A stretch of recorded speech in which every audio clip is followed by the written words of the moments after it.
నేను real estate కంపెనీలో manager గా వర్క్ చేస్తున్నాను. 2 years బ్యాక్ నాకు మ్యారేజ్ అయింది. అరేంజ్డ్ మ్యారేజా లవ్ మ్యారేజా? Sir arranged marriage sir. సరే చెప్పండి, ఏంటి సమస్య? ఎవరో సెక్రటరీ అన్నారు మీరు మాటల్లో.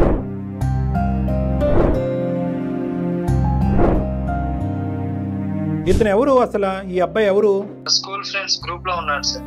మీ ఆయన ఇంట్లో ఉన్నాడా, ఎప్పుడు వస్తాడా అని చెప్పి అడుగుతాడు సార్. ఓయ్ అవునా? డబ్బులు ఎప్పుడు ఇస్తావా అని చెప్పేసి అడుగుతా ఉంటాడు సార్ మా వైఫ్ ని. డబ్బులు వరకు వచ్చిందా? నేను ఇంకేం చెప్పుకోలేను సార్ ఇంతకు మించి. మీ వైఫ్ కి ఒకసారి కనెక్ట్ చేస్తారా మరి? డాక్టర్ గారు మాట్లాడతారు. నేను కలిపితే ఆమె మాట్లాడదు మేడం, మీరే ఒకసారి మాట్లాడండి మేడం.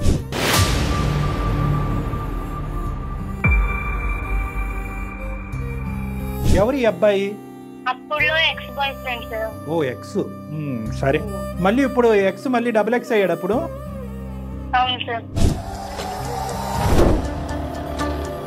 నా మీద డౌట్ ఉంటే మీ పేరెంట్స్ కానీ ఎవరికైనా చెప్పాలి కానీ మళ్ళీ అతను చెప్తావా? వాళ్ళతో చెప్పుకోలేక అంతా చెప్పుకున్నాను కదమ్మా. చెప్పుకున్నా అంతవరకు ఓకేనమ్మా.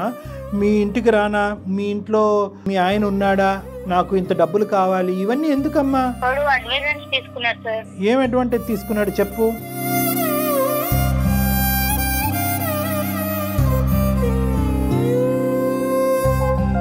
ఏం మనుషులమ్మా.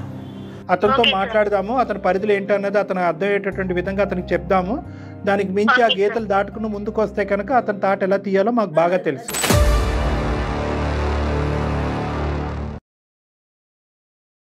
ఎవిస్ హాస్పిటల్ సమర్పించు అందమైన జీవితం కార్యక్రమానికి స్వాగతం.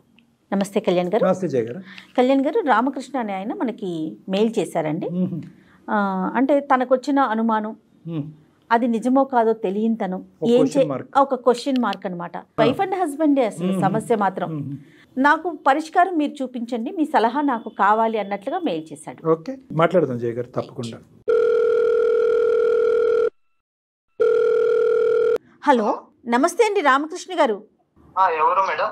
నేను జయానండి, అందమైన జీవితం ప్రోగ్రామ్ నుంచి కాల్ చేస్తా ఉన్నాను. మేడం నమస్తే మేడం. నమస్తే అండి. మీరు మాకు మెయిల్ చేశారు కదా, నాతో పాటు డాక్టర్ కళ్యాణ్ చక్రవర్తి గారు కూడా ఉన్నారు. ఒకసారి మీ సమస్య ఏంటో చెప్తే డాక్టర్ గారు మాట్లాడతారండి. Okay okay madam. Right. Ramakrishna నమస్తే నాన్న. సార్ నమస్తే సార్. ఏంటి సమస్య? నేను రియల్ ఎస్టేట్ కంపెనీలో మేనేజర్ గా వర్క్ చేస్తున్నాను. ఓకే. 2 years బ్యాక్ నాకు మ్యారేజ్ అయింది. అరేంజ్డ్ మ్యారేజా లవ్ మ్యారేజా? Sir arranged marriage sir. సరే చెప్పండి, ఏంటి సమస్య? నా కింద ఒక ఆమె సెక్యూరిటీ గా ఉంటుంది. నాకు వచ్చిన ఫోన్ కాల్స్ కానీ మెసేజెస్ కానీ క్లయింట్స్ కానీ ఇవన్నీ ఆమె మేనేజ్ చేస్తూ ఉంటుంది సార్. సో మీ వర్క్ లోడ్ ఆవిడ షేర్ చేసుకుంటూ ఉంటది. నా క్లయింట్స్ కానీ వాళ్ళందరినీ ఫాలో చేస్తూ ఉంటది. మేము డే అండ్ నైట్ అంటే మెసేజ్ చేసుకోవడము, ఫోన్ మాట్లాడుకోవడము ఇట్లా చేస్తూ ఉంటాం సార్. మా భార్య అది చూసి ఆమె కొంచెం తప్పుగా అనుకునిందామా. సరే, మీ భార్య పేరు ఏంటండి? Priya sir. Okay, so basically ఆవిడ చూసిందంటూ ఏమీ లేదు, కానీ మీ ఇద్దరి మధ్యన ఉన్నటువంటి డిస్టెన్స్ పెరగడంతో మీ యొక్క ఫోకస్ వేరే చాట ఉందని ఫీల్ అయింది ఆవిడ. అవునవును సార్. ఆ ఫోకస్ కాస్త సార్ బట్ మా ఇద్దరి మధ్యన ఏం లేదు సార్. కానీ ఆవిడ ఏమైనా మెసేజ్లు కానీ లేదంటే వినకూడనటువంటి ఫోన్ కాల్స్ కానీ చూడకూడవలసింది ఏమైనా చూసిందా అని అడుగుతున్నా. లేదు సార్, చూడలేదు. కేవలం ఈవిడికి దూరంగా ఉన్నారు, ఎక్కువ వర్క్ ఆఫీస్ పనిలోనే ఎక్కువ నిమగ్నమై ఉన్నారు. ఆవిడతో కమ్యూనికేషన్ పెరగడంతో అక్కడ ఇంటెన్సిటీ పెరిగింది, ఇక్కడ తగ్గింది అన్నది ఆవిడ భావం. Okay, got it. ఓకే, దాని మీద తర్వాత ఏమైందండి? అదే సార్, అంటే ఇంకా ఆమె పోయేసి పర్సనల్ గా సెక్రటరీ తో మాట్లాడడము ఇట్లా జరిగింది సార్. అంటే ఆయన ఎక్కువ మీకు ఆర్థిక పరంగా గానీ మీకు ఎందుకు హెల్ప్ చేస్తున్నారని చెప్పి అడిగితే ఆమె వచ్చేసి నాకు ఒక అన్నగా గాను ఒక బ్రదర్ గాను నాకు ఇట్లా హెల్ప్ చేస్తున్నాడు అతను, నేను ఒక బ్రదర్ గా అనుకున్నాను అని చెప్పారు సార్. కాదు, ఆర్థికంగా హెల్ప్ చేయవలసిన అవసరం ఏముందండి మీరు? అంటే మీ వైఫ్ కి అంటే సార్ ఆమె ఇంట్లో ఉన్న ప్రాబ్లమ్స్ కానీ వాళ్ళ మదర్ కి హెల్త్ బాగలేదంట సార్, అది కూడా చెప్పింది. ఒక బ్రదర్ గా నేను వాళ్ళకి ఇంకా హెల్ప్ చేద్దాము అంటే నా వర్క్ పరంగా కూడా మంచిగా హెల్ప్ అవుతుంది, నేను ఒకరికి హెల్ప్ చేసినట్టు ఉంటుంది అని చెప్పి ఆమెకి హెల్ప్ చేస్తున్నాను మేడం. సరే, మ్యూచువల్ గా హెల్ప్ చేసుకున్నారా, ఆవిడకు ఉద్యోగం ఇప్పించారా, అంతవరకు బానే ఉంది. ఫైనాన్షియల్ గా ఏమైనా ఇచ్చారా సపోర్ట్ మీ భార్యకి తెలియకుండా?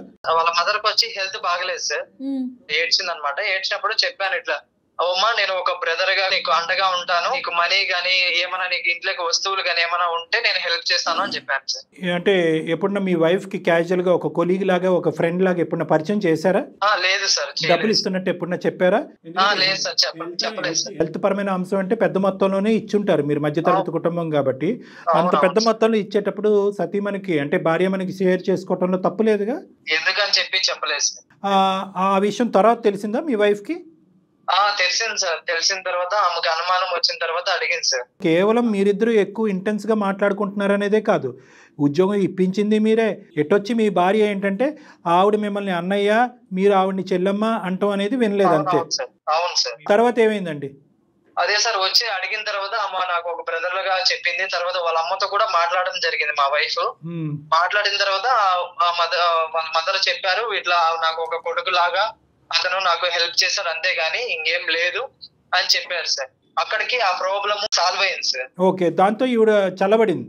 అవునవును సార్. ఆమె తెలుసుకున్న తర్వాత మా భర్త మంచోడు అని చెప్పేసి ఆమె అనుకొని వచ్చేసింది సార్. మళ్ళీ ఉమాని ప్రియా గారు మాట్లాడుకుంటారా ఎప్పుడైనా?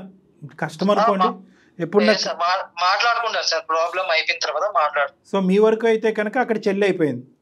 అవునవును సార్. ఇంతవరకు బానే ఉంది, కథ సుఖాంతమైంది కదండి. ఇంకేంటి సమస్య ఏంటి? ఇప్పుడే మేడం స్టార్ట్ అయ్యింది. ఏమైంది?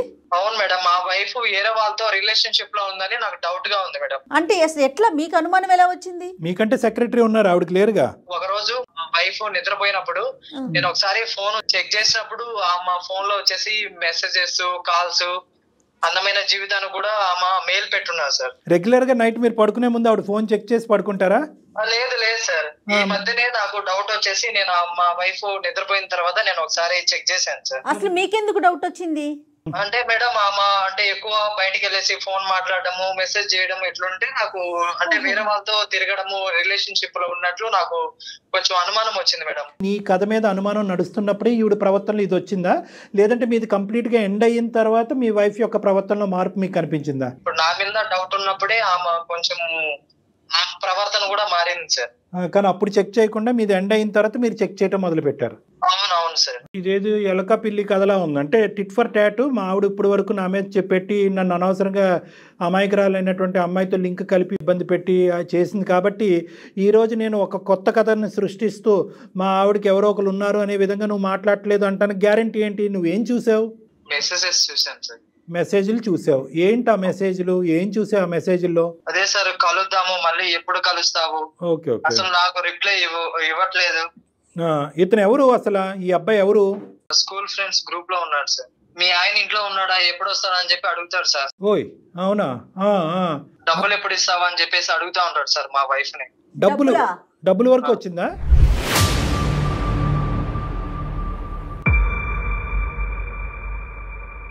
కానీ ఈ చొక్కలన్నీ కలిపితే కనుక ఖచ్చితంగా మీ ఆవిడ మీద మీకైతే అనుమానమా, లేదంటే బలంగా అనిపిస్తుందా ఆవిడకి ఏదో సంబంధం ఉందని? అదే సార్, డబ్బులు ఎప్పుడు ఇస్తావు, లేకపోతే మీ ఆయనకి చెప్పేనా అని చెప్పేసి మెసేజ్ చేస్తా ఉంటాడు సార్. ఏంటి మెసేజెస్ వస్తున్నాయి, నేను చూసాను, ఎవరతను అని అట్లా ఏమన్నా అడిగారా అమ్మాయిని? అడిగాను మేడం, ఒకసారి అడిగాను. ఫ్రెండ్ అని చెప్పింది. అడిగిన తర్వాత బ్లాక్ లిస్ట్ లో పెట్టేసింది సార్. మళ్ళీ బ్లాక్ లో పెట్టిన తర్వాత మళ్ళీ కొత్త నెంబర్ నుంచి మళ్ళీ మెసేజెస్, ఫోన్స్ అవి వస్తా ఉన్నాయి సార్. Same person? అవును సార్. మరి సెకండ్ టైం ఎందుకు వీడు వస్తున్నాడు, ఎందుకు ఇలా వెంట పడుతున్నాడు అని అడిగావు మరి మీ భార్యని? అడిగాను సార్. అడిగినా గానీ మళ్ళీ ఫ్రెండే అని చెప్తా ఉంది సార్. ఇప్పుడు నీదే చాలా ఇంటెన్స్ గా ఫీల్ అయినటువంటి నీ భార్య ఈ రాంగ్ రూట్ లోకి ఎందుకు వెళ్తుంది అనేది మాకున్న అనుమానం. అది మళ్ళీ అడుగుతా ఉంటే ఏడుస్తా ఉంది సార్ అమ్మ. ఏడుస్తుంది? Okay okay. అందమైన జీవితానికి ఆవిడ ఈమెయిల్ పంపించిందా? అదే సార్, నాకు సెక్రటరీకి ఏదో సంబంధం ఉందని చెప్పేసి మీకు మెయిల్ చేసింది సార్. సో మీరు అది చూసి మరి మీరెందుకు మాకు ఈమెయిల్ పంపించారు? అవును సార్, అంటే అమ్మాయి పంపించింది కదా, మిమ్మల్ని నమ్మింది కాబట్టి. ఎవరినైతే కనుక అమ్మాయి బలంగా నమ్మి నీ మీద ఒక కంప్లైంట్ పెట్టి నిన్ను బాగు చేయమంటానికి మాకు ఈమెయిల్ పంపించిందో మా ద్వారానే కనుక్కుంటే కనుక నిజాలు ఇంకా పకడ్బందీగా బయటకు వస్తాయనేది మీ ఉద్దేశం. అవునవును సార్. మరి ఎవరు అనుకుంటున్నారు మీరు? మీ అనుమానం ఏంటి? ఇల్లీగల్ అయి ఉండొచ్చు సార్. లీగల్ అయినా లీగల్ అయినా నేను అనేది ఏంటంటే సోర్స్ ఎక్కడా అని అడుగుతున్నా. ఎక్కడి నుంచి మొదలయ్యడం మహానుభావుడు అని అడుగుతున్నా. లవ్ ఇమేజెస్ ఉన్నాయి సార్. లవ్ ఇమేజెస్ కూడా ఉన్నాయి, డబ్బులు విషయాలు ఉన్నాయి, ఇంట్లో భర్త ఉన్నాడు అనేది ఉంది. నేను ఇంకేం చెప్పుకోలేను సార్ ఇంతకు మించి. నువ్వు ఒక్కసారి అమ్మాయిని కలుపుదాం మేడం, ఒకసారి మాట్లాడదాం కదా కళ్యాణ్ గారు. ఇప్పుడు తను ఇంతకు ముందు అతని మీద అనుమానం, ఇప్పుడు అమ్మాయి మీద అనుమానం. ఏది కరెక్టో కాదో మీరు మాట్లాడితే కదా మీకు తెలుస్తుందని నా ఉద్దేశం. మీ వైఫ్ కు ఒకసారి కనెక్ట్ చేస్తారా? మరి డాక్టర్ గారు మాట్లాడతారు. నేను కలిపితే అమ్మ మాట్లాడదు మేడం, మీరే ఒకసారి మాట్లాడండి మేడం. ఓకే, మేము మాట్లాడతాం. మీ ఇద్దరు కలిసి ఉండట్లేదా, ఉంటున్నారా? ఒకే చోట ఉంటాము, వేరే వేరే బెడ్రూమ్ లో ఉంటాం సార్. Okay okay. సో మీ ఇద్దరి మధ్యన ఆ డిఫరెన్స్ వచ్చేసింది ఆల్రెడీ. అవును సార్. సరే ఒకసారి మేమే కలుపుతాం నేను, ఉండండి అయితే. అంటే మీరు ఓకే సార్. ఒకసారి మీ వైఫ్ నెంబర్ పెట్టేసేయండి చాలు, నేను కాల్ చేస్తా తనకి. Okay madam. రైట్. ఆఖరికి ఏ స్థాయికి వచ్చిందో చూసారా జయ గారు? ఇతను ఫోన్ చేస్తే ఆవిడ ఎత్తదంట. ఒకే ఇంట్లో ఉంటున్నారు కానీ విడివిడి బెడ్రూమ్స్. నమస్తే అండి. నమస్తే మేడం. నేను జయానండి, అందమైన జీవితం ప్రోగ్రామ్ నుంచి కాల్ చేస్తా ఉన్నాను. మెయిల్ చేశారు కదా? మా సమస్య క్లియర్ అయ్యింది, అందుకనే మళ్ళా మీకు ఏమీ కాంటాక్ట్ అవ్వలేదు మేడం. ఆహాహా, సమస్య క్లియర్ అయిపోయిందా? అయితే కొత్త సమస్య మొదలైందమ్మా. అది ఏంటి మేడం అది? ఏంటంటే, ఒకసారి ఉండు, మా డాక్టర్ కళ్యాణ్ చక్రవర్తి గారు మాట్లాడతారు నీతో. Okay madam. ఒక్క నిమిషం. అమ్మా, మీ సమస్య పరిష్కారం అయినందుకు మేము చాలా ఆనందిస్తున్నాం, చాలా సంతోషం. నా సమస్య క్లియర్ అయ్యింది, మళ్ళీ ఇంకో సమస్య నాకెందుకండి అని చెప్పి మీరు ఫోన్ పెట్టేయకుండా అదేంటి మేడం అని అడిగారు చూడండి, అది ఇంకా సంతోషం. ఆ సమస్య ఎవరిదో కాదు, మీ భర్త గారిది. మీ భర్త గారు ఏంటంటే నీకు రామకృష్ణ గారికి ప్రత్యేకంగా ఏంటంటే మీకు అందమైన జీవితం మీద ఒక గురి ఉంది కాబట్టి, అందమైన జీవితం ఇటువంటి సమస్యలు పరిష్కరిస్తుందనే ఒక నమ్మకం ఉంది కాబట్టి రామకృష్ణ గారు అదే సంస్థకి అంటే అందమైన జీవితానికే ఈమెయిల్ పంపించి అక్కడితో ఆగలేదండి, ఇంకో సమస్య మొదలైందండి, ఇది కూడా పరిష్కరించి మా జీవితాన్ని కాపాడండి అని మమ్మల్ని వేడుకుంటున్నారు. చాలా తక్కువ సందర్భాల్లో మేము చూసినటువంటి ఈ వేదిక మీద చాలా తక్కువ సందర్భాల్లో మా వరకు ఈమెయిల్ పంపించిన తర్వాత మేము కాల్ చేసే లోపే సమస్య క్లియర్ అవటం అనేది చాలా అదృష్టంగా మేము భావిస్తున్నాం. అందులో నువ్వు ఒకదాని ఉన్నావు. ఎందుకు అక్కడ గెలుపొందారు మీరు అంటే కనుక అందరూ నిజాయితీగా నిజాలు ఒప్పుకున్నారు కాబట్టి. మీ ఆయన ఒప్పుకున్నాడు, మీరు ఒప్పుకున్నారు, ఆ అమ్మాయి ఒప్పుకుంది, అలా అమ్మాయి అలా అమ్మగారు ఒప్పుకున్నారు. సో అక్కడితో అది క్లియర్ అయింది. ఇప్పుడు ఈ సమస్యలో కూడా ఏంటంటే ఇప్పుడు ఉండేటటువంటి దాంట్లో కూడా నిజాయితీ అనేటటువంటిది ప్రధానమైన అంశం. సో మీ మనసాక్షిమే చేసుకుని మీకు మీ రామకృష్ణ గారు పడేటటువంటి అనుమానం ఆలోచన ఏంటంటే ఎవరో ఒక అబ్బాయితో ఉమాగారితో ఇతనితో మాట్లాడుతున్నప్పుడు అప్పుడు మీ మైండ్లో మీ బాధలు నలుగుతున్నటువంటి క్రమంలోనే మీరు కూడా ఒక పరాయి వ్యక్తితో తెలియకుండా భర్తకు తెలియకుండా సంభాషించటము, చాటింగ్లు చేయటము, డబ్బులు పంచుకోవటం ఇలాంటివి జరిగినాయి అంట. అడగలేక మింగలేక కక్కలేక అతి కష్టం మీద నిన్ను అడిగితే ఎవరో అని చెప్పి పక్కకు తోసావంటే ఇంకోసారి అడిగేటప్పటికి బోరుమని ఏడ్చావంట. ఈ ఏడుపులు గోలేంట్రా బాబు అని చెప్పి ఇంకా ఏదో జరుగుతుందనే ఉద్దేశంతో అతనికి ఏం చేయాలో పాల్పడక మాకు ఈమెయిల్ పంపించాడు. అసలు ఏం జరుగుతుందమ్మా ప్రియ మీ జీవితంలో? ఏం జరుగుతుంది? ఈ అబ్బాయి ఎవరు? నువ్వు మాట్లాడే అబ్బాయి ఉన్నాడా? అది కూడా భ్రమేనా? సార్ నేను ఇప్పుడు నిజం చెప్తాను సార్. చెప్పమ్మా. నిజాలే చెప్పాలి సార్. అది నిజమే సార్. ఏది నిజం? ఇంకో అబ్బాయితో మాట్లాడింది. నువ్వు మాట్లాడింది నిజమే. ఎవరు ఈ అబ్బాయి? అప్పుడులో X boy friend sir. O X. సరే, మళ్ళీ ఇప్పుడు ఎక్స్ మళ్ళీ XX అయ్యాడు అప్పుడు? అవును సార్. అప్పటి నుంచి ఈ అబ్బాయితో మళ్ళీ పరిచయం ఏర్పడింది 6 months సార్. 6 months నుంచి. భర్తకు తెలియకుండా 6 నెలలు బట్టి మాట్లాడవలసినంత ఏముంది సీక్రెట్? మా హస్బెండ్ కింద పనిచేసే PI కింద వాళ్ళిద్దరు మా హస్బెండ్ కి ఏదో ఉందని నాకు అనుమానం వచ్చింది సార్. అది సార్ట్ అవుట్ అయిపోయింది అన్న. నేను బయట వాళ్ళకి చెప్పుకోలేక ఇంట్లో వాళ్ళకి చెప్పుకోలేక అంటే 10th class లో ఫ్రెండ్ కి చెప్పుకున్నాను సార్. అక్కడితో ఆగిందా? చెప్పుకోవటం వరకే ఆగిందా? అతను ఇంకా ఏమన్నా ఇంకో లెవెల్కి ఏమన్నా వెళ్ళాడా? ఇప్పుడు మీ హస్బెండ్ యొక్క ప్రాబ్లం ఏంటంటే అంతేకాదు సార్. బాబు రామకృష్ణ లైన్లో ఉన్నావా? సార్ ఉన్నాను సార్. మరి సైలెంట్గా ఉండొద్దు. ఇప్పుడు అమ్మ రామకృష్ణ కూడా లైన్లోనే ఉన్నాడు ప్రియా. ఓకే, అతనికి చెప్పే నీ కాన్ఫరెన్స్ కలిపాము. ఎందుకంటే నువ్వు అతను ఫోన్ చేస్తే డైరెక్ట్గా ఫోన్ ఎత్తట్లేదు కాబట్టి మేము మీడియేట్ చేసి ఈ ఫోన్ కలిపాము. నువ్వు ఇప్పుడు రామకృష్ణ నిన్ను అడుగుతాడు, అతని మనసులో ఉండేటటువంటి ఆలోచన ఏంటి, భయం ఏంటి అనేది నీకు చెప్తాడు. అది నువ్వు ఎటువంటి నమ్మకంతో నివృత్తి చేస్తావో చెయ్యి. మీరిద్దరు మాట్లాడుకోండి. అసలు మీరిద్దరు మాట్లాడుకోకుండా మేము మధ్యత్వం చేయటం అనేది కరెక్ట్ కాదు. ప్రియా, వాడితో ఎందుకు ఫోన్ మాట్లాడుతావు? నువ్వు ఫోన్ కాల్స్ కానీ మెసేజ్ కానీ ఎందుకు చేస్తున్నావు? వాడికి ఫ్రెండ్ అని చెప్పి అట్లా అడుగుతారా? ఎప్పుడు వస్తావు, డబ్బులు ఎప్పుడు ఇస్తావు? నీ మీద డౌట్ ఉండి సైగా ఆడుకుందాం అనుకున్నాను. నా మీద డౌట్ ఉంటే మీ పేరెంట్స్ గానీ ఎవరికైనా చెప్పాలి గానీ మళ్ళా అతను చెప్తావా? వాళ్ళతో చెప్పుకోలేక అంతా చెప్పుకున్నాను కదమ్మా. చెప్పుకున్నా అంతవరకు ఓకేనమ్మా. మీ ఇంటికి రానా, మీ ఇంట్లో మీ ఆయన ఉన్నాడా, నాకు ఇంత డబ్బులు కావాలి, ఇవన్నీ ఎందుకమ్మా? అంటే బాధలు చెప్పుకునే వాళ్ళు బాధలు చెప్పుకోండి స్నేహితులుగా, అందులో తప్పులేదు. ఎప్పుడైతే కనుక మీ హస్బెండ్ యొక్క ఇష్యూ రెక్టిఫై అయ్యిందో ఆ రోజు నువ్వు కట్ చేసేసి ఉంటే కనుక అయిపోయి ఉండేది కదా. ఎందుకు మళ్ళీ అది కంటిన్యూ అయ్యి ఇంకో లెవెల్కి వెళ్ళింది? ఇంకో లెవెల్కి వెళ్ళిందా లేదా? అడ్వాంటేజ్ తీసుకున్నారు సార్.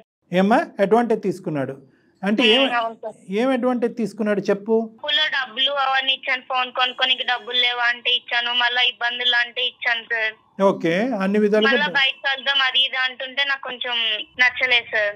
కదమ్మా, అసలు డబ్బులు అడగవలసిన అవసరం ఏముందమ్మా? మీరిద్దరు ఏమంత తప్పు చేశారు కాబట్టి ఆడు డబ్బులు అడిగి బ్లాక్మెయిల్ చేసేంత ధైర్యం వాడికి వచ్చింది? ఏం చేసి ఉండొచ్చు? బయట రెస్టారెంట్లకి అలా సరదాగా మాట్లాడుకోనికి అట్లా ఇట్లా వెళ్ళాం సార్. ఏం మనుషులమ్మా ఎందుకు నువ్వు అదెందుకు టెంప్ట్ అయ్యావు? మా హస్బెండ్ తో డిస్టర్బెన్స్ ఉంది కదా సార్. డిస్టర్బెన్స్ లేదు కదమ్మా, డిస్టర్బెన్స్ ఉందేమో అని నువ్వు అనుమానం పడ్డావు. అక్కడి వరకు వెళ్ళాక నీకు మొత్తం క్లారిటీ వచ్చేసింది. ఇంకా అక్కడితో నీ మైండ్ కనెక్ట్ అయ్యాను సార్. కనెక్ట్ అయ్యి తర్వాత డిస్కనెక్ట్ అవ్వలేకపోయావు, అంతేనా? అంతే కదమ్మా, కనెక్ట్ అయ్యారు. డిస్కనెక్ట్ అవ్వట్లేదు. ఎవరు? నువ్వు డిస్కనెక్ట్ అయ్యావు కానీ అతను అవ్వట్లేదు, అంతే. మరి విత్తనాలు జల్లేక మొలకెత్తవా? ఇప్పుడు నీకు అర్థం కావట్లేదు ఇక్కడ సబ్జెక్టు. నువ్వు అతనికి ఏమేం ప్రామిస్ చేసావో ఆ స్పీడ్లో, నువ్వు పంచుకునేటటువంటి బాధలో ఏమేం ప్రామిస్ చేసావో నువ్వు అతనికి. అంటే నాకు మా ఆయన వద్దు, మా ఆయన అంటే ఇష్టం లేదు, నువ్వే ఆపద్బాంధుడు, నువ్వే కాపాడు. ఇప్పుడంటే ఎలాగమ్మా? నీ ఇదేమన్నా ఇది గేమా? ఇదేమన్నా అమ్మా ఏదో హోటల్లో ఉంటానండి, ఈ హోటల్ వద్దా ఆ హోటల్లో ఉంటాను అన్నట్టు ఉంది. నువ్వు ఏం మాట్లాడుతున్నావు? రామకృష్ణ ఎవరు అనుకున్నావు? ఏది తప్పయింది? ఎవరు తప్పయింది? మళ్ళీ ఇప్పుడు ఆ అబ్బాయి ఎవరో నీ చిన్నటి స్నేహితుడు మళ్ళీ నీ జీవితంలోకి రావడానికి గ్యారంటీ ఉందా? ఇస్తాను సార్. ఎలా ఇస్తావు? నువ్వు ఇచ్చేది కాదు కదా, వాడే అతను కదా, అతని వైపు నుంచి రావాలి కదా గ్యారంటీ. మా ఆయనతో మాట్లాడిస్తాను సార్, ప్లీజ్ సార్. ఏమని మాట్లాడిస్తావు చెప్పు, ఏం మాట్లాడతాడు? మా ఆయన అనుకున్నా అంతా మా ఇద్దరి మధ్యలో ఏం జరగలేదని నేను ప్రూఫ్ ఇప్పిస్తాను సార్. అతను నిజమే చెప్తున్నాడని మేము ఎలా అనుకోవాలి, మీ ఆయన ఎలా అనుకోవాలి? మీరిద్దరు కలిపి ప్రామిస్ సార్, మా ఇద్దరి మధ్యలో ఏం జరగలేదు. అమ్మ ఇంత పెద్ద పెద్ద మాటలు మాట్లాడేటప్పుడు ఎవరితో పడితే వాళ్ళతో చిన్ననాటి స్నేహితుడని ఎంతవరకు పంచుకోవాలి? నీ బాధలు కష్టాలు సుఖాలు ఎంతవరకు పంచుకుంటారమ్మా? వేరే మగపిల్లడితో మీకు ఏం అవసరం? గంటల గంటలు ఎందుకు మాట్లాడారు? నాకు వేరే ఆలోచన ఏం రాలేదండి. సరే అమ్మా, ఆ టైంలో ఆలోచన రాలేదు, సరే నీ బాధను పంచుకున్నావు, స్నేహితుడు అని అనుకున్నావు, తర్వాత లిమిటేషన్స్ అనేటటువంటిది ఉంటాయి కదమ్మా. మీ ఆయన ఈ రోజు చూడకూడనటువంటి భయంకరాలన్నీ చూశాడు. అప్పుడు జరిగింది ఏంటి? ఒక పిఏతో అఫీషియల్ సంబంధించినటువంటి సంభాషణ, కొద్దిగా వాళ్ళ అమ్మగారికి బాగాలేదు కాబట్టి కొద్దిపాటి ఆర్థిక సమయం, దాన్నే నువ్వు పెద్ద చిత్రం కింద ఊహించేసుకుని అల్లేసుకున్నావు. అక్కడ ఏమీ లేదు, ఓకే పంచుకున్నారు. తర్వాత ఆడు ఎప్పుడైతే బౌండరీ దాటుతున్నాడో, గేట్ దాటుతున్నాడో, అరే బాబు నువ్వు ఎక్కడైతే ఉండాలో అక్కడ ఉండు. ఆ మాత్రం తెలియదమ్మా మీలాంటి ఆడపిల్లలకి ఒక మగాడు వచ్చి ఏ స్థాయిలో అడ్వాంటేజ్ తీసుకుంటున్నాడు అనేది. నేను బ్లాక్ లో పెట్టినా సరే తన వేరే వాళ్ళు ఫోన్ తీసుకొని అంటే ఇదంతే. ఇలాంటి కరెక్ట్, ఇలాంటి సంబంధాలు అలాగే ఉంటాయి. వన్ వే ట్రాఫిక్ అంతే ఇవి. నువ్వు ఒక్కసారి తలుపు తీస్తే వాడు ఆగడు, వాడు ఎడిక్ట్ అయిపోయాడు నీకు. చెప్పరు మీరు అడిగినప్పుడు సీదా చెప్పకుండా ఏడవటం అంటే మీ ఆయన ఎంత మంచాడో, ఎంత పెద్ద మనసు. చాలా లేటుగా తెలిసింది కదా రామకృష్ణ. ఈ అమ్మాయి ఇంతకు మించి చెప్పాలని అనుకోవట్లేదు, మేము తవ్వాలని అనుకోవట్లేదు.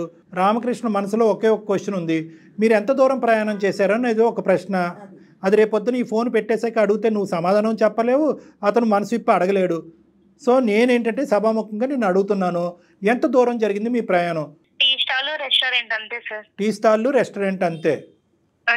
దొరికితే దొంగలు, లేదంటే దొరలు. ఒక్కటే మెసేజ్లు ఉన్నాయి కాబట్టి అది ఒక్కటే ఒప్పుకుంటున్నావా? మరి రామకృష్ణ స్టార్టింగ్ లో పక్క ట్రాక్ లోకి వెళ్ళింది, కానీ వాడు మూర్ఖుడు. వాడు ఏంటంటే అడ్వాంటేజ్ తీసుకుందాం అనుకున్నాడు మీ ఇద్దరి మధ్యన ఉన్న డిఫరెన్స్ ని. ఇంకా నీ అదృష్టం కొద్ది ఏంటంటే అడ్వాంటేజ్ ఇంకా పై అడ్వాంటేజ్ వరకు వెళ్ళలేదు, కేవలం డబ్బులు, హోటళ్ళు, టీ స్టాల్ వరకే ఆగిపోయింది. అంతవరకైతే మనం నమ్మచ్చు. ఇప్పుడు ఈ అమ్మాయిని మళ్ళీ నీ జీవితంలోకి స్వీకరిస్తే కనుక మీరిద్దరు కలిపి ఆడు భర్త పట్టచ్చు. లెఫ్ట్ రైట్ కలిస్తేనే చప్పట్లు. నీదేంటంటే మీరేదో తప్పు చేశారో అని అనట్లేదు, కానీ ఒక మానసికపరమైనటువంటి డిస్టర్బెన్స్లో ఆ మూర్ఖుడితో ఈ అమ్మాయి కనెక్ట్ అయింది. స్నేహితుడు కదా, చిన్ననాటి స్నేహితుడు కదా అని చెప్పి. వాడు ఏంటంటే ఒక మెట్టు ఎక్కకుండా ఒకే దెబ్బతో 10 మెట్లు ఎక్కి ఈ అమ్మాయి జీవితంలో టోటల్గా ఎంట్రీ అయిపోయాడు. వాడు ఎంట్రీ అయిపోయి అప్పుడు నీకు కావాల్సినప్పుడు నన్ను వాడుకున్నావు కదా, సలహాకి, సూచనకి, ఓదార్పుకి, ఇప్పుడు నువ్వు కావాలి అనేటటువంటి విధంగా వెంటపట్టడం మొదలుపెట్టాడు. సో ఇది ఏంటంటే నాకు ఒక మాట ముందే చెప్పుంటే సరిపోయేది కదా. ఇప్పుడు సమస్య అందుకే కదా మొదలైంది, మరి అలా చెప్పకపోబట్టే కదా మా దాకా వచ్చారు. అది ఒకటి మేడం చెప్పింది, అదొకటి. ఇంకోటి ఏంటంటే కనుక ఎప్పుడైతే కనుక నివృత్తి అయిపోయి నీ సెక్రటరీతో ఉండేటటువంటి ఇష్యూ రిజాల్వ్ అయిపోయిందో అని అనుకున్నావో, అప్పటికే ఇష్యూ రిజాల్వ్ అయినా కూడా మానసికపరమైనటువంటి డిస్టెన్స్ మీ ఇద్దరి మధ్యన పెరిగింది. ఫిజికల్ డిస్టెన్స్, మానసికపరమైన డిస్టెన్స్ పెరిగింది. అర్థమైంది నాన్న? సో అది నీకు చెప్పటానికి ఉండేటటువంటి కంఫర్ట్ ఆ అమ్మాయిలో లేక అతనికి చెప్పుకుంది. ఎప్పుడైతే యూటర్న్ తిరిగి వెనక్కి రావాలి అని అనుకుందో, అమ్మో ఇంత చెప్తే ఇంత చెప్పేటటువంటి పరిస్థితి వస్తుందేమో, మొత్తానికే బ్లాక్ చేద్దామని చెప్పి బ్లాక్ చేయడం మొదలుపెట్టింది. వాడు వదులుతాడా? వాడు వదలలేదు. సో ఇక్కడ ఈ అమ్మాయికి అర్జెంటుగా కేవలం నీ ఓదార్పు ఒకటే కాకుండా నీ సపోర్ట్ కూడా కావాలి. రామకృష్ణ సంతోషం, కథ సుఖాంతం. ఇక్కడ నీకు ప్రధానంగా అర్థం అవ్వాల్సింది, మాకు చాలా బాగా అర్థమైంది ఏంటంటే, మొదటి అంశంలో ఎప్పుడైతే నీ సెక్రటరీ గురించి ఈ అమ్మాయి చాలా నేరో మైండెడ్గా ఆలోచించిందో, రెండో అంశంలో అసలు తెలిసి తెలియకుండా తెలివి తక్కువగా ఆ అబ్బాయి యొక్క జీవితంలో దూరిపోయిందో, మీ ఆవిడ చాలా అమాయకురాలని అయితే మాకు అర్థమైంది. చాలా అంటే చాలా ఇన్నోసెంట్ ఈ అమ్మాయి. ఇద్దరేనండి, ఇద్దరికి ప్రేమలు ఎక్కువ, అట్లాగే అనుమానం కూడా ఎక్కువగా ఉంది. సారీ అండి. ఆ అమ్మాయి వేడుకుంటుంది. ప్రియ, అదే మన ఇద్దరి మధ్య జరిగింది ఏదో జరిగింది. ఇంకా మన ఇద్దరి మధ్య థర్డ్ పర్సన్ లేకుండా, ఏ సీక్రెట్స్ లేకుండా మనము లైఫ్ ని సాగిద్దాము. ప్రియా, సార్. తన ఆలోచన అయితే ఇప్పటి వరకు క్లియర్ అయినట్టే అనిపిస్తుంది. ఈ డిస్కషన్ అనేది ఫోన్ కట్ అయిన తర్వాత మీరిద్దరు మాట్లాడుకోకుండా ఏమన్నా ఇంకో స్థాయి అనుమానం కానీ ఆలోచన కానీ ఉంటే డైరెక్ట్ గా నా క్లినిక్ వరకు రండి మీరిద్దరు. అర్థమైందా? ఇద్దరు రండి. నాకు ఇంకొక విషయం గుర్తొచ్చింది కళ్యాణ్ గారు. ఇప్పుడు ఈ అమ్మాయికి పదే అతను బ్లాక్ చేసినా కూడా నెంబర్ కాల్ చేస్తా ఉన్నాడు వేరే నెంబర్ నుంచి. ఇప్పుడు అతనితో మేము మాట్లాడతాం, అతని నెంబర్ మాకు షేర్ చేయమ్మా ఒకసారి. అతనితో మాట్లాడదాము, అతని పరిధిలో ఏంటన్నది అతను అర్థమయ్యేటటువంటి విధంగా అతనికి చెప్దాము. దానికి మించి ఆ గీతలు దాటుకుని ముందుకు వస్తే కనుక అతని తాట ఎలా తీయాలో మాకు బాగా తెలుసు. ఓకే, అతనేదో నిన్ను ఇబ్బంది పెడుతున్నాడు కాబట్టి నేను ఫోన్ నెంబర్లు మార్చుకుంటూ అలా అంత భయపడుతూ ఉండక్కర్లేదు. తెలుసుకుని బయట పట్టడానికి ట్రై చేసాం. ఇక మీరిద్దరూ హ్యాపీగా ఎటువంటి అనుమానం ఆలోచన లేకుండా హ్యాపీగా ముందుకెళ్ళండి అమ్మా మీరిద్దరు. రామకృష్ణ చెప్పినట్లుగా ఇంకా మూడో వ్యక్తికి స్థానం కల్పించొద్దు, ఇద్దరూ కూడా. Okay madam. ఓకే రామకృష్ణ గారు, ఓకేనా? Okay madam. రైట్ రైట్ అండి, right. Okay, thank you. Thank you madam. Thank you. Jaya గారు, వీళ్ళు ఈ పిల్లలు ప్రధానంగా అర్థం చేసుకోవాల్సింది ఏంటంటే, పెళ్ళైనటువంటి కొత్తలో ఉండేటటువంటి లవ్ మ్యారేజ్ అయినా అరేంజ్డ్ మ్యారేజ్ అయినా ఇటువంటి సమస్యలు రావటం అనేది సర్వసహజం. ఎస్పెషల్లీ ఏంటంటే చిన్ననాటి స్నేహితులకి కనెక్ట్ అవ్వాలి, మన బాధ ఇంట్లో ఉండే బాధ అక్కడ షేర్ చేసుకోవాలనే ఫీలింగ్ ఉంటుంది. ఎందుకంటే ఇలాంటి అంశాలు అక్క చెల్లికి, అన్నదమ్ములకి, అమ్మ నాన్నలకి చెప్పడం కష్టం కాదు. ఇలాంటి ఏమైనా డైలమా సిచ్యువేషన్ క్రియేట్, ఒక సందిగ్ధ పరిస్థితులు ఎవరన్నా భార్యాభర్తలు ఉంటే కనుక ఈ సమస్య యొక్క చిక్కుముడు విడిపించడానికి సరైనటువంటి నాదుడు ఎవడు అని ఎంచుకోవటం కూడా చాలా ఇంపార్టెంట్. అవతల వాడు మన సేవియరా లేదంటే మన తల కొరువు పెట్టేటటువంటి వాడా అనేది అర్థం చేసుకోవటం చాలా ఇంపార్టెంట్. చాలా బాగా చెప్పారు. బట్ ఆ అబ్బాయి కూడా నాకైతే ఎందుకో కన్ఫ్యూజన్ స్టేటస్ లో ఉన్నట్టు అనిపిస్తోంది. ఒక్కసారి మీరు మాట్లాడితే. మంచి అబ్బాయి, అర్థం చేసుకునే అబ్బాయి. ఇదే సమస్య ఇంకొక ఇంట్లో ఉంటే కనుక మనం చూసినటువంటి కేసుల్లో రాచి రంపాలు పెట్టి ఇది భయంకరమైన పరిస్థితి తీసుకురాకుండా ఆ అబ్బాయి కేవలం అమ్మాయి ఏడుస్తుంది అన్నతో అక్కడితో కమ్యూనికేషన్ ఆపేసి ఆ అమ్మాయి వేరే రూమ్ లో, ఈ అబ్బాయి వేరే రూమ్ లో పడుకుని మనల్ని ఆశ్రయించాడంటే ఆ అబ్బాయి మనసు చాలా పెద్దది, అర్థం చేసుకునే మనసు. ఎటొచ్చి ఏంటంటే అక్కడ సన్నివేశాలు, మెసేజ్లు చూసింది ఒకటి, ఈ అమ్మాయి చెప్తుంది ఒకటి, వింటుంది ఒకటి. సో వీటన్నిటిలో అతను కన్ఫ్యూజన్ లో ఉన్నాడు. సో కన్ఫ్యూజన్ అనేటటువంటిది కేవలం ఒక ఫోన్ కాల్లో, అందమైన జీవితంలో ఈ ఒక ఎపిసోడ్ లో క్లియర్ అవటం కష్టం. కాబట్టి ఈ అబ్బాయికి ఎక్స్ట్రా ఛాన్స్ ఇచ్చి మన దగ్గరకు రప్పించుకుని పూర్తి స్థాయిలో నివృత్తి చేసే ప్రయత్నం చేద్దాం. రైట్, ఆ బాధ్యత మీరే తీసుకోవాలి. తప్పకుండా. రైట్ కళ్యాణ్ గారు, నమస్తే. నమస్తే.